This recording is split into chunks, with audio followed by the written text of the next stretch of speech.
Alright, can you guys hear me? Just bear with me a little bit. I'm actually running the live stream through Instagram and YouTube as well. So it's kind of the first time we're doing that. Just being a little more ambitious. Yeah, so here we go. Just waiting for more people to log in. There's 31 people watching Instagram. Let's see how many we got on YouTube here. That's quite a few. Okay, gonna be tying some hooks and leaders tonight, and I thought, well, I haven't put up a video for about. This is my cat. Yo, I was like, come here. You can get in the live stream. So I haven't put up a video for about 4 weeks now, since August 4th, I believe. So it'll be a month tomorrow, because I really needed that break. We've been filming quite a bit back in the summertime, back in July and part of August. And I've been putting up videos since. I was just telling Nina that been putting up videos pretty consistently in the last 2 years. So last year we actually made about 20 episodes. In total we made about, I don't know, 80 videos, including tutorials, live stream and all that. And this year we've been putting up quite a few, so it'll be just as many videos up this year just as last year. So I've been pretty tired, so I wanted to take that break. Plus we went away for a month or for 3 weeks, so I didn't really want to touch the videos at all. I got quite a few episodes to edit,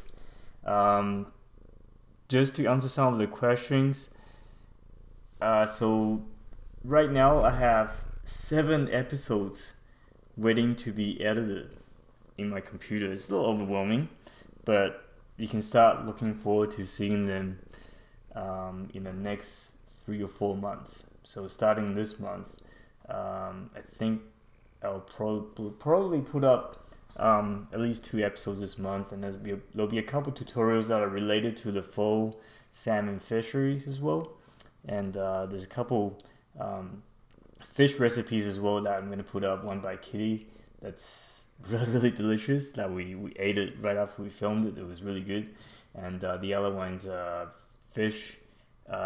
rockfish lingcod curry soup, green curry soup, that I'll put up as well, which has been a hit among my friends. So that's kind of like the bit of a summary what's been going on, in case you're wondering why there haven't been any videos. If you don't see anything on YouTube, be sure to check in the other social media platforms. So Instagram, there's photos going up almost daily, and Facebook, there's updates when it comes to fishing regulations, fishing reports, news articles, that kind of stuff that will go up on Facebook as well. So even though there aren't any episodes going up, there's still lots of stuff going up on the website and everything else. So, and speaking of fishing reports, so a bunch of them are going to be updated tonight, and they're going to be going up on the website tomorrow, because there's quite a few changes coming up in the next several weeks when it comes to fishing in the Fraser Valley.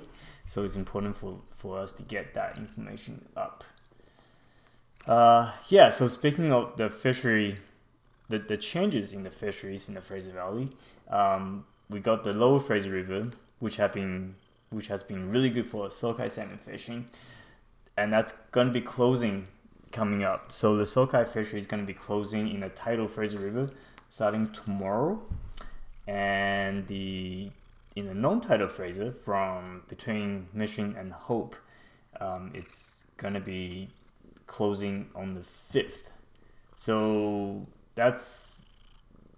but the good news is the salmon fishery remains open. You just can't target sockeye salmon. You can fish for Chinook salmon and chum salmon. There aren't too many chum salmon in the river yet, but there's definitely lots of Chinook salmon in the river. There's quite a few runs that are heading up the lower Fraser right now, including the Thompson River red Chinook salmon. There's the white Chinooks going to the Chilliwack River, Harrison River as well. So there are lots of Chinook salmon to be caught in the river. But the key thing to remember is that you gotta selectively fish for them. So you gotta avoid targeting sockeye salmon. That means no bottom bouncing. So even though the fishing regulations say doesn't really mention anything about no bottom bouncing, the few of us have been working behind the scene in the Fraser River sport fishing lines, and just working among the industry. We've been talking about how we asking people not to go out and bottom bounce. And so selective fish, meaning that you should go out and bar fish, flow fish, fish with lures. So those are all very effective ways of catching Chinook salmon. So definitely go out and try that. The reason being that we want to avoid catching sockeye salmon. We've already caught quite a few this season among different sectors, so recreational, First Nations, and commercials. So the rest of the fish, we're trying to let the rest of the fish go up to the spawning ground. It doesn't look like the late run is going to be as strong as the summer runs. So I guess everyone's playing on the safe side as well. And the other thing is the interior coast salmon will be, and steelhead will be going through the Fraser River in the next few weeks as well. And that's the other reason we should be selectively fishing for Chinook salmon only. So we're not bycatching other species that we're trying to protect, right? And also the point of fishing, like us asking everyone to fish selectively, is that if the fishery officers start seeing lots of sockeye salmon still being bycaught, then this fishery will shut down.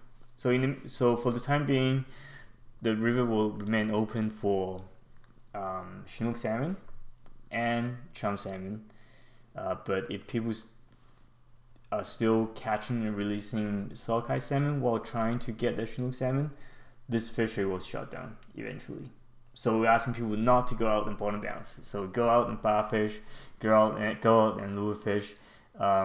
Even though Fisheries and Oceans Canada hasn't got got really organized, and put out the exact wording saying no bottom bouncing, we're asking you guys to do that. So make sure you go out and do that for everyone. Do that for the recreational fishing sector, right? And some of you might be asking, so why haven't they put in that regulations yet? Well, for the past 10 years, this is what we've been working on. We've been trying to get this exact regulation in, saying that no bottom bouncing when sockeye salmon is not opened. But that has just been going nowhere. At the local sport fishing advisory committee, the motion has passed through. It's moved forward, but when it gets to where the changes need to be made, it just gets stuck at that point. It's been very, very frustrating for lots of us who put in the time to try to make these changes. But yeah, but we'll keep trying. But for the time being, what we're saying is that go out and don't bottom bounce and just bar fish and lure fish and all that. So a couple people have been asking about what kind of spoon. Well, in the tidal Fraser River, I've caught Chinook salmon by casting and retrieving spoons before. So definitely works, and the water clarity is not too bad right now. And so you guys, it's definitely worth a try right now. In the non-tidal Fraser, the current is usually too fast for lure fishing, so bar fishing is definitely recommended. So yeah.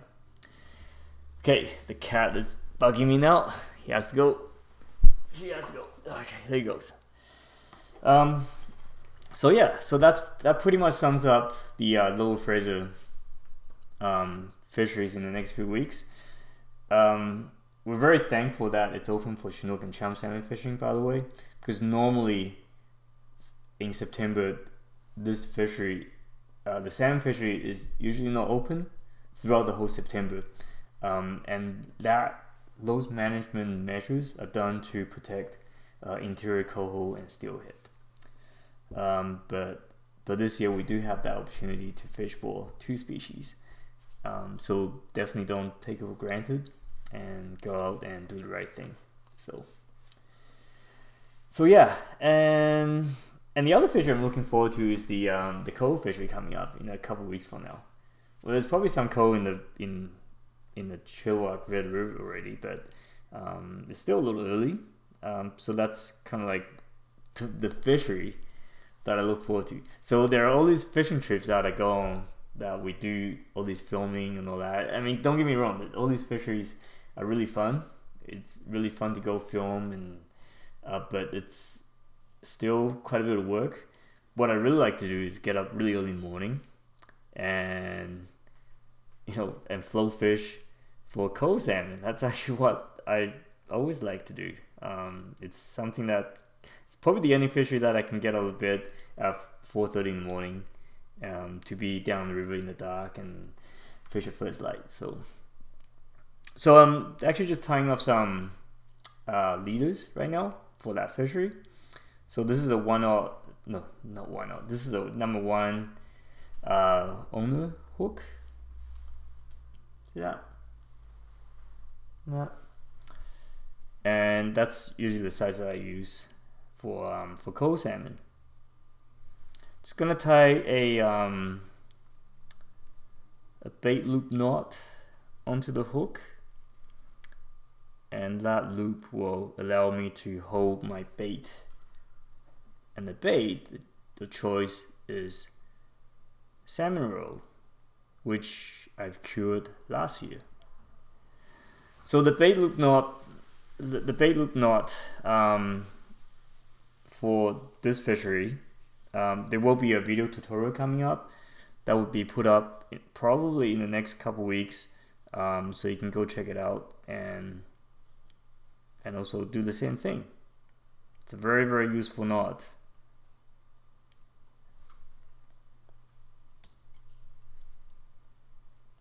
Okay, so someone's asking about, can you cure already frozen roe?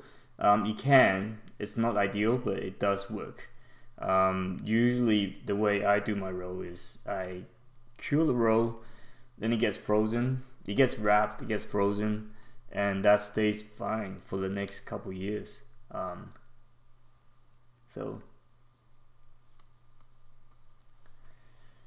So yeah, so here's gonna be the leader. It's typically around 1 foot to 1.5 feet. That's as long as I use it. You don't want to use it long. Use one that's too long.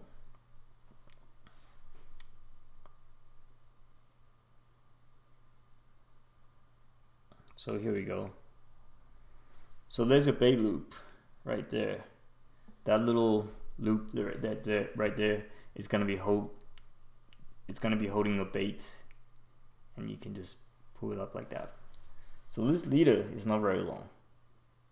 And for float fishing, for coho salmon, for Chinook salmon, for chum salmon, this is all you need. So above this is gonna be your weight, and this leader is gonna be 1.5 feet. No longer than that. You don't want to have it too long.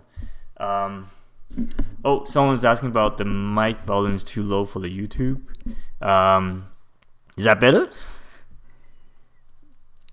So the reason being that if this leader is too long, it's gonna be the roe is pretty buoyant, so it's gonna be size number 1 hook, not 1/0. You can use 1/0, but I use number 1. So if this leader is not too long, because if it's too long, the roe is gonna be floating up as it's drifting down the river, and you're gonna be fishing out of the strike zone. So yeah, so short leader, you'll get more bites for sure. There is a tutorial on the YouTube channel on I think it's called the standard float fishing setup for salmon and steelhead. So definitely go check it out.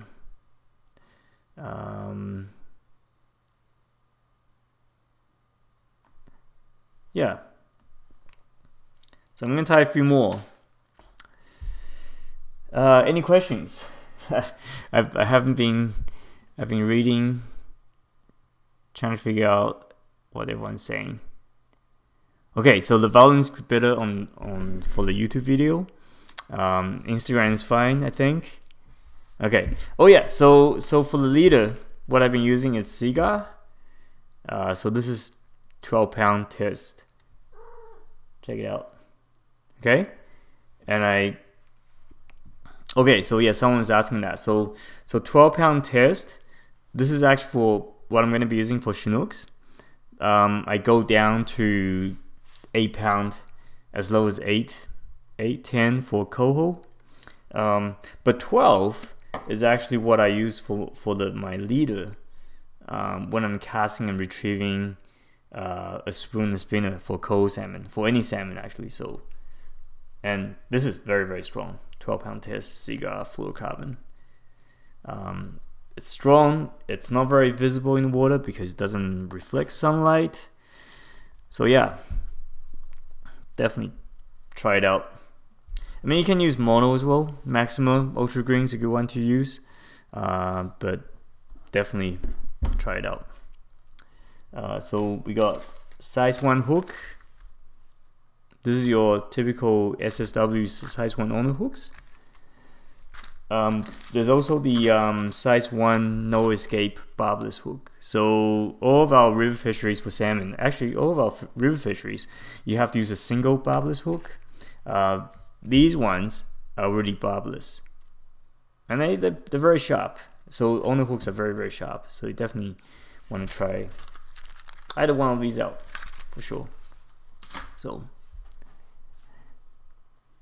when am I going carp fishing with Carl and Alex England? There was a chance for me to do that back in August when I was in Denmark, but being so busy with my family this time, I decided not to do that. Sorry, Carl and Alex, but hopefully next time when I go back to Europe, which is not for another couple more years, I'll be able to do that. So yeah. Do I build my own spinners? I do. I haven't done that for many years now. I've actually made up lots quite a few years ago now, so I didn't have to make any more. So yeah, my favorite spinner for coho, don't tell anyone, it's a secret. It's actually a size 1/8 ounce with a size 3 French blade, nickel or silver, and that works pretty well for me. Either just by casting and retrieving on the spinning rod, or fish it under the float with a drift fishing gear. And there's actually a video on that, on float fishing with lures, on my channel as well. You can go check that out. So, someone's asking about size of the hook. Yeah, so size 1 is kind of like the typical size that I use. Occasionally go up to 1/0 or 2. I don't go down to size 4. I don't like to use a hook that's too small. So jig for salmon, that's very, very good as well, especially for chum salmon.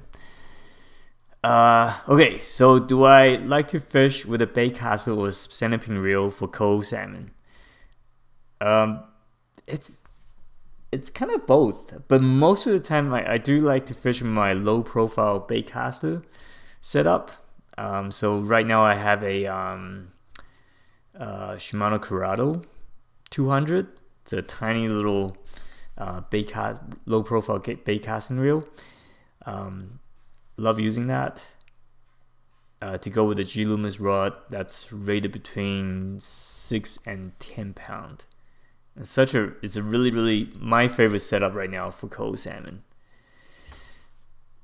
How do you get by how do you get past coho lockjaw anytime after first light? Well, you just gotta keep trying. Eventually, being persistent, and eventually one or two will bite. But generally, this time of year, throughout September until when we get quite a bit of rain, first light is when you want to be fishing. So yeah, flow fishing with a low profile bait casting reel. The reason I like it is because the reel is really light. It's low profile, so having a hand that's not too big, it's easier for me to hold it. And yeah, the low profile bait casting reel do have a pretty small spool capacity, but you don't really need that much line when you're fishing with coho salmon. It's very, very unlikely you're gonna lose 120 yards of line on a single coho run. So what line should I put on my spinning reel for coho salmon and chum salmon? What I like to put on mine is Power Pro braided 15-pound test on my Shimano 2500 spinning reel. And the funny thing is that I've had that line is so durable. I've had that line on my reel since 2014, haven't changed it. So at the end of the braided line, you want to tie on the fluorocarbon leader. So again, Cigar 12-pound test fluorocarbon, and that's what I like to use. You tie about 8 feet of leader onto it. Again, there is a tutorial on that, your line setup for lure fishing for salmon on the channel as well. All right, any more questions? So I'm not looking at the camera. I'm actually reading the questions on my big screen and on the iPad on Instagram as well.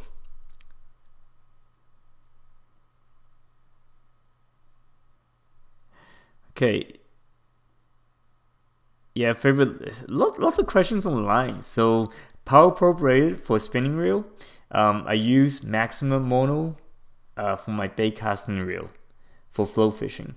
So usually 15 or 12-pound test maximum ultra green on my bait casting reel. And then for the leader, I use fluorocarbon, Cigar fluorocarbon. So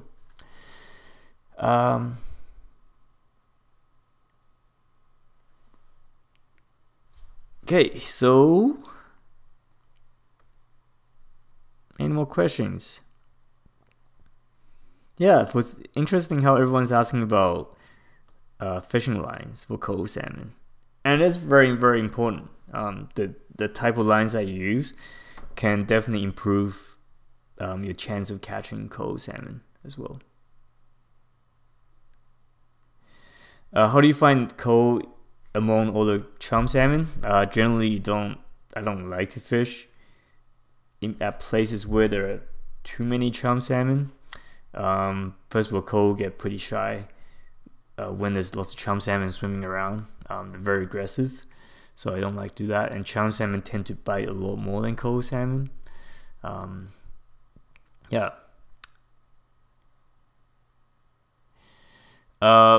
Have I ever considered getting to kayak fishing?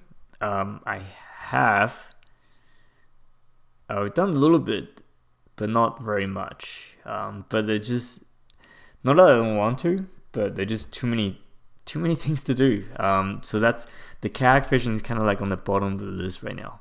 So unfortunately, there's quite a few other things I want to do. Well, okay, let's get this right. So there are quite a few things I want to film, quite a few episodes I want to film, and there's also quite a few fisheries that I want to go fish on my own time as well. And when you combine those two together and everything else, and it gets pretty overwhelming. So when's the best time to catch Chinook salmon in the Veda? I would say the next 3 weeks. It's gonna be pretty good. The river's pretty low right now, but some fish will start moving into the system very, very soon. Did I catch any sockeye salmon? Nope. I don't partake in that fishery for personal reasons, Plus, I wasn't here. I was in Europe throughout the whole opening, which is fine. But what I wanted to do was go out to the Fraser River mouth and do some trolling for sockeye salmon, but doesn't look like I'm gonna have a chance to do that this year. So, have I ever been to Oregon for fishing and stuff? No, haven't. Want to do that for sure. I can't comment too much about cold salmon fishing in the saltwater trolling in this area, but I would say right now the mouth of the Capilano is probably better than everywhere else in the area. So yeah.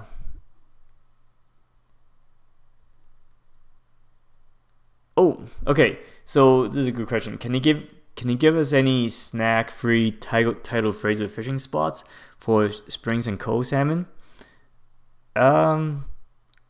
Most of the spots in the tidal Fraser are actually snack-free. If you go to my website under locations, pick Region 2 and then pick tidal Fraser River. There's actually a list of locations that you can check out. Most of the tidal Fraser, like I said, the bottom is snack free, but just keep in mind the shoreline.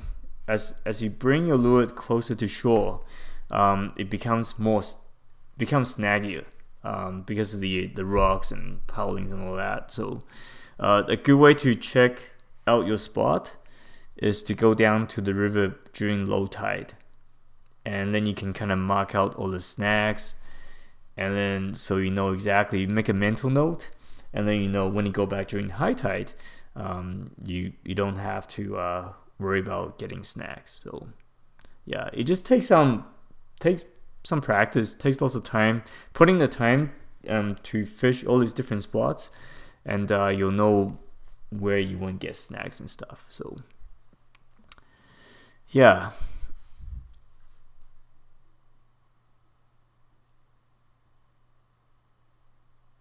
So someone's asking, I mentioned this earlier, so when are we gonna start seeing trips that I filmed from this summer? Probably in about a week from now. So I have 7 episodes to edit, and I'm hoping to put up the first one in a week from now. We have another filming trip planned out in a week and a half from now, heading back to Vancouver Island. Fishing with Murphy Sport Fishing again. We're going to be fishing on the Salmon River for Chinook salmon. And actually, Dave and Marilyn wanted me to mention that they actually still have space available if you guys want to book a spot at the lodge or a day trip, or one of the day guided fishing trips for Chinook salmon. It's an excellent trip if you are a new angler and trying to learn how to fish for salmon. The Salmon River is expecting a pretty big return of Chinook salmon this year. We're looking at about 80,000 fish. That's the median estimate. It could be as high as 100,000. So with that many fish, the fishing is going to be pretty good. And there's no better place to learn than being on the boat and flow fish for them. Having that guy showing you, what to do, what to do and what not to do.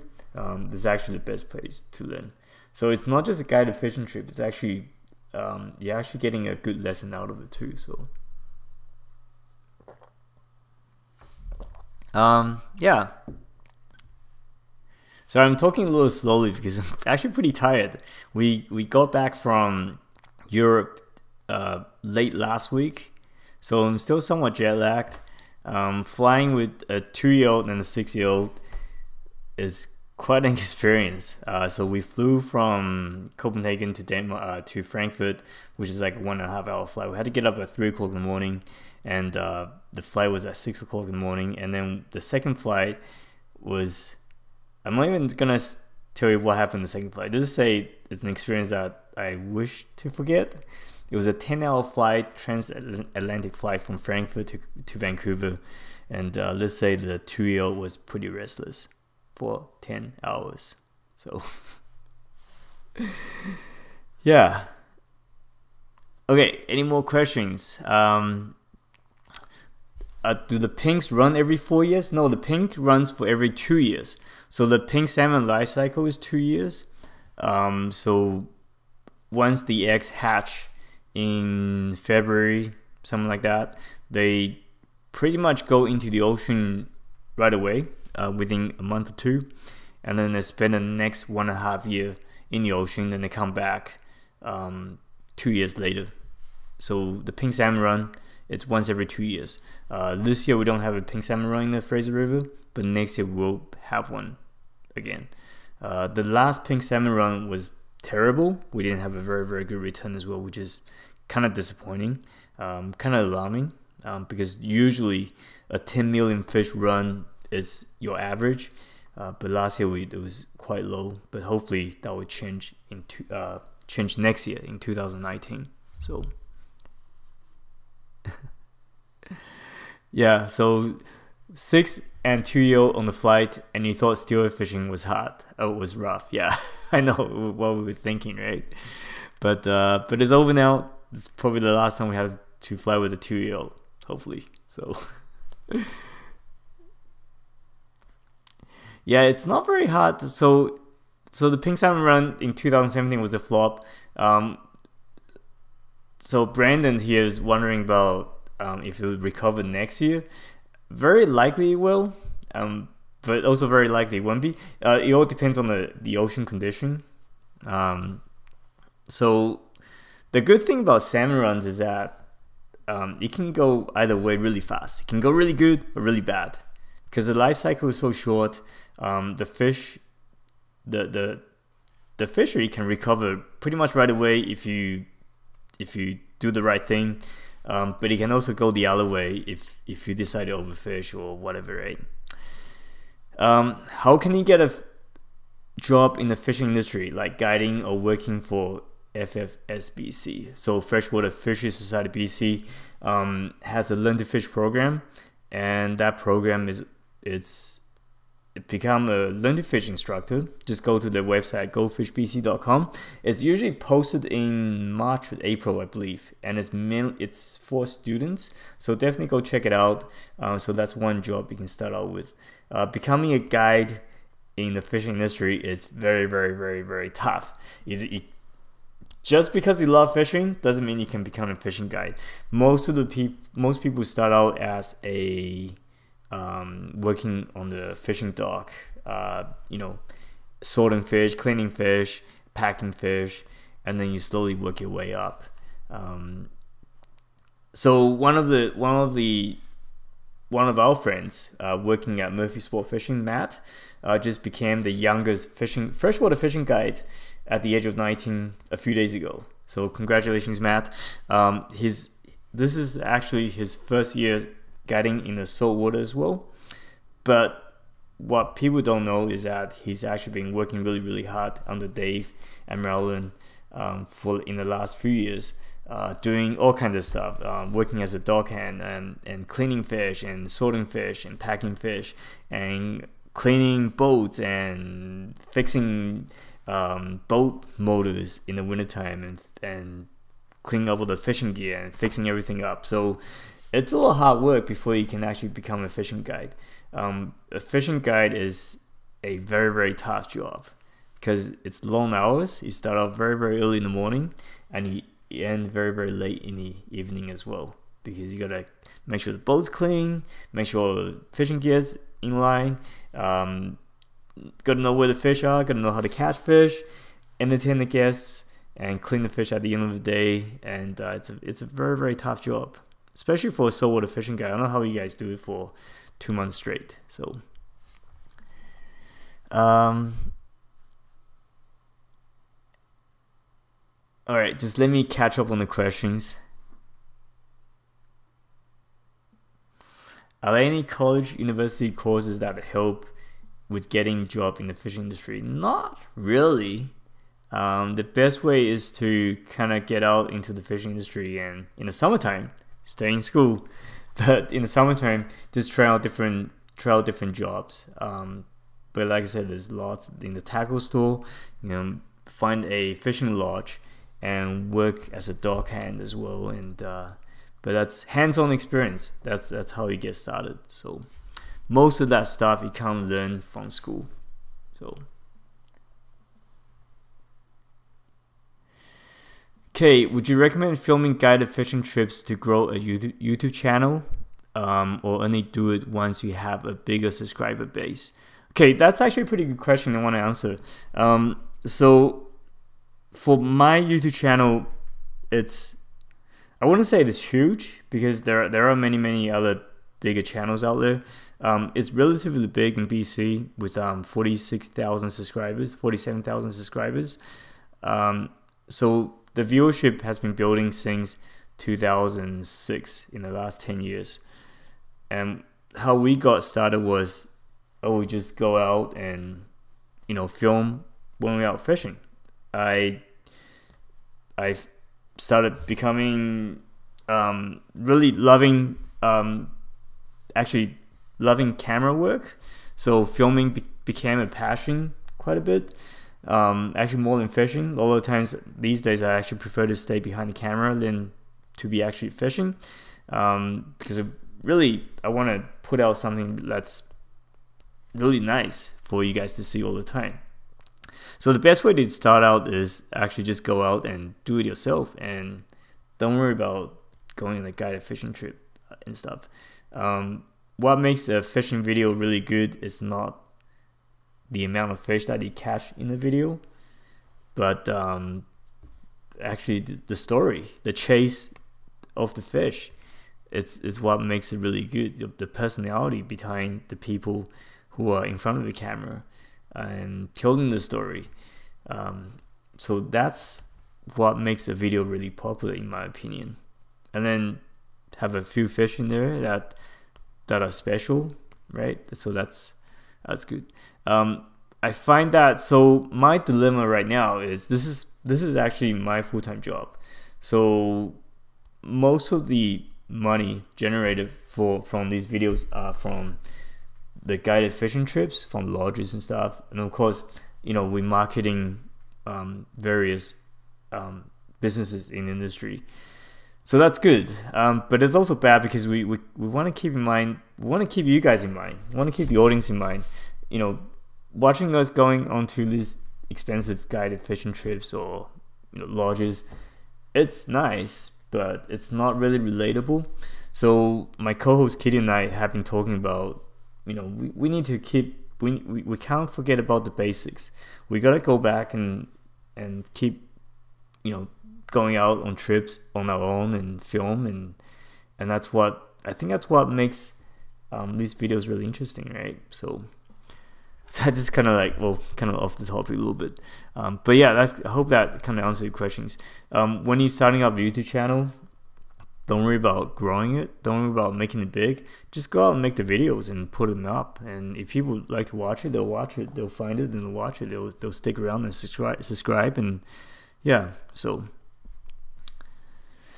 what other Fraser River tributaries get large salmon runs? Well, you have the Chilliwack, you have the Harrison, Chehalis, you have Stave, you have quite a few smaller systems as well that you can try out. But yeah, on our website again, under locations, you can go find out. There's definitely lots in there. Need to do some more fly fishing videos from FTF Custom Thai Flies. Very, very nice flies, by the way. Go check it out. I think people can buy your flies at Tangkwa Lake Resort, I believe. I agree. We definitely need more fly fishing video contents in there. The reason we don't have that much, it's mostly just I don't fly fish that much. I mean, I do fly fish a little bit, but not enough to be consistently producing fly fishing content. I don't want to be teaching fly fishing when I don't know enough. I want to be getting other people who actually fly fish to be teaching you guys in the video. So yeah.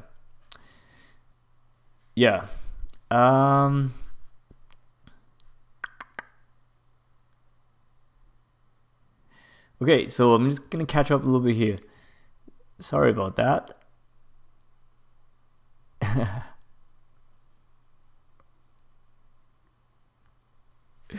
Yeah, so you guys are making fun of me. So So how to make this a job?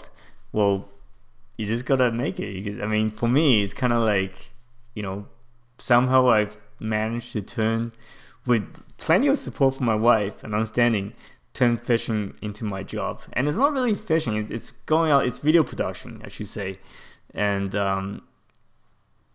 but yeah, I can't say enough. I mean, I'm very lucky to be having this job.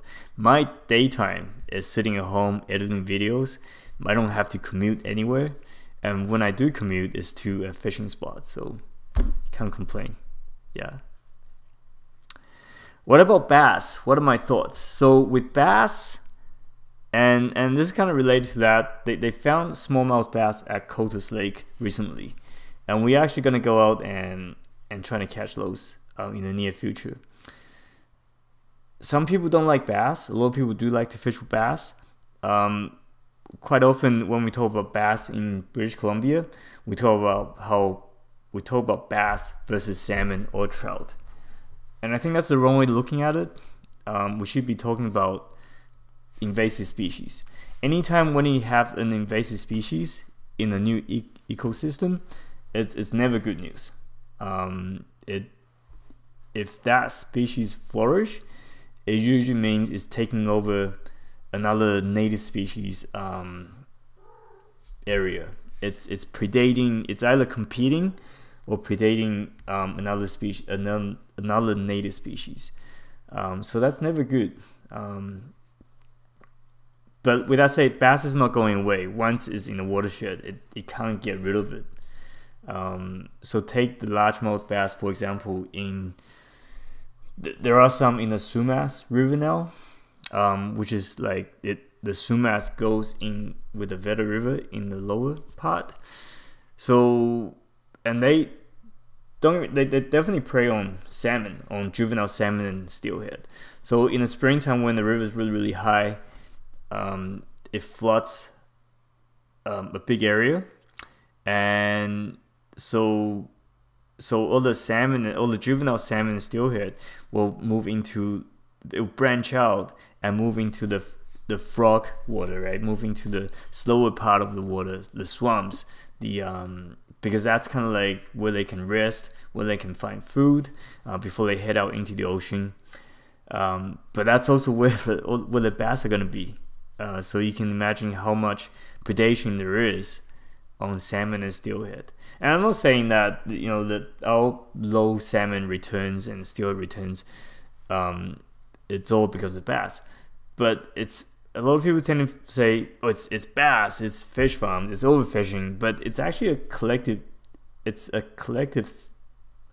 thing. So it's a bunch of things, a bunch of factors, man-made factors that are, you know, that are causing the low returns of salmon and steelhead. I mean, it's the raw sewage that are going, the improper treatment of sewage that are going out into the Fraser River. It's fish farms, it's overfishing, it's bass, it's invasive species, it's pollution, it's habitat degradation, losing habitat. There's not enough spawning grounds. Logging that's causing the water temperature to be high in the summertime, so the fish are more likely to die. And so it's lots of different things. It's not just one thing. Sorry about the rant. But I like bass fishing though, don't get me wrong. I mean, bass fishing is awesome. You've probably watched some of our videos in the last little while. We fish for smallmouth bass in Skaha Lake and Shawnigan Lake, where they don't really have an impact of salmon and trout, and it's pretty awesome. It's pretty fun. So there are largemouth bass in the Sumas River, in the Veda Canal as well. There definitely are there, but just not that many.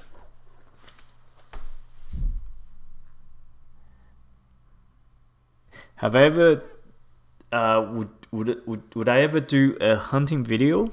You know what? I've always wanted to get into hunting eventually, because I think being able to harvest your own food, it's quite important.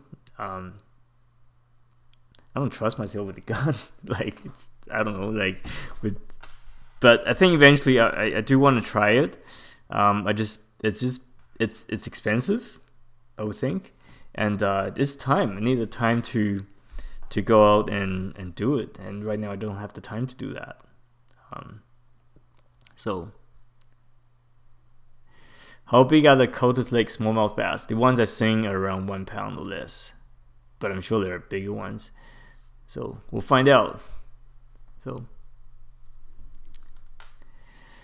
what should I do with pike minnow in the Hope Slough? Put them back. Pike minnows are in fact native to British Columbia. It's a native freshwater fish, just like salmon, just like steelhead and trout. If you catch one, put it back. Yes, they prey on salmon, but it's a natural interaction. It's a natural relationship. It's been around for thousands, tens of thousands of years. That predator-prey relationship has been around for that long. And the reason that salmon population has gone down is not because of pike minnows. It's because we've overfished, and to the point that the salmon runners are low enough they can't withstand the predation by pike minnows. So yeah.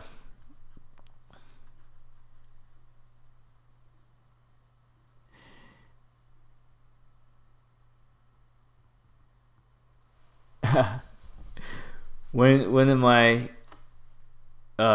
are I and Kitty getting to a National Geographic series? I don't think so. We've looked at TV shows, but I think we're pretty content with being on YouTube. So it's good enough. I think that's the way to go in the future too. So it's easier to, this way you guys can watch it anytime you want, and on TV it's shown once a week, every Sunday afternoon when you guys should be out fishing. So why do a spay fishing videos? Well, I need to learn how to spay fish first. Just like what we talked about before, right? I'm not gonna show you guys how to do something that I don't know how to do. So oh yeah, so how do I make my own spinners? Maybe I should do a video tutorials on that. I can't explain it just by talking about it, so maybe I'll do that in the near future. So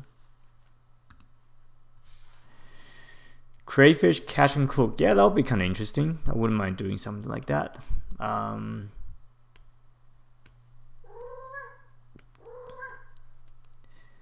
Yes, bar fishing is the best. You need to use watermelon spinning glue. I'm kind of surprised nobody has really bar fished during the sockeye season. With that many sockeye coming back, I would think bar fishing for them would be pretty good, because in the old days, well, not the old days, let's say 10 years ago, when we used to bar fish for Chinooks, we would always catch the sockeye salmon, and that's when the run was actually it's not very good. So you would think with 10 million fish coming back, if you bar fish, you probably would get into quite a few sockeye salmon. I wish someone would actually try it during the opening and report back on the results. Any lures I would suggest for fishing on the tidal Fraser and Richmond area for chum salmon? The one that has worked for me really well, it's the Gibbs crock spoon, 1/4 ounce or 3/8, or maybe even a little bigger, 1/2 ounce. The one with the green scale that has worked for me really well. The thing with chum salmon in the tidal Fraser is they don't bite very well. It's kind of like sockeye salmon. When they come into the river, chum salmon just want to go. They just want to go upstream. They don't stop. It's hard to get them to bite. There's only been a few occasions that I've managed to get chum salmon, and when I do get them, I get them one after another one. But those are very, very rare occurrences. It doesn't happen very often. So you can catch them by bar fishing. You can catch them by fishing with roll on the bottom as well. But generally chum salmon don't bite very well in the tidal Fraser until they get to the tributaries. Once they get into the rivers like the Veta and Stave, they become pretty aggressive, because that's when they're lining up. They're getting aggressive, become very territorial, protecting spawning grounds and stuff. So competing for mates, things like that. So yeah. But yeah. But that's I think that's about it. I don't have much else to say. I was gonna tie a few more leaders. I kind of got distracted with all the questions, right? But yeah, but I think we should call it a night. It's about 15 minutes since we started the live stream. I just wanted to check in and let you guys know. It's kind of like a casual talk that there will be many more episodes coming. If you have any other questions, feel free to message me. You can message me on Instagram, on Facebook, or email at info@fishingwithrod.com. I try to get back to everyone. A lot of times I don't. Mostly because I'm busy and I get literally dozens of questions a day, and I try to answer them all at once. So a lot of times I don't answer questions right away. It might take a few days to a week and stuff. So yeah, but I'll try. So check out the website at fishingwithrod.com. So like I said, the fishing reports will be updated tonight, hopefully once every couple weeks.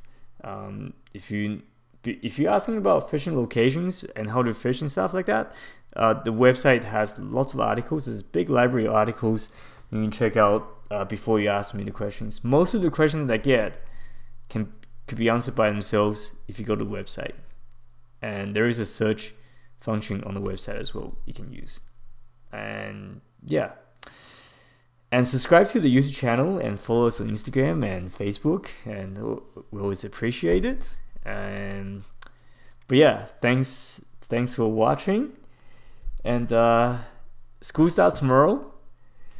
Hope everyone had a good summer, and we'll see you down the river. Until next time, good luck fishing.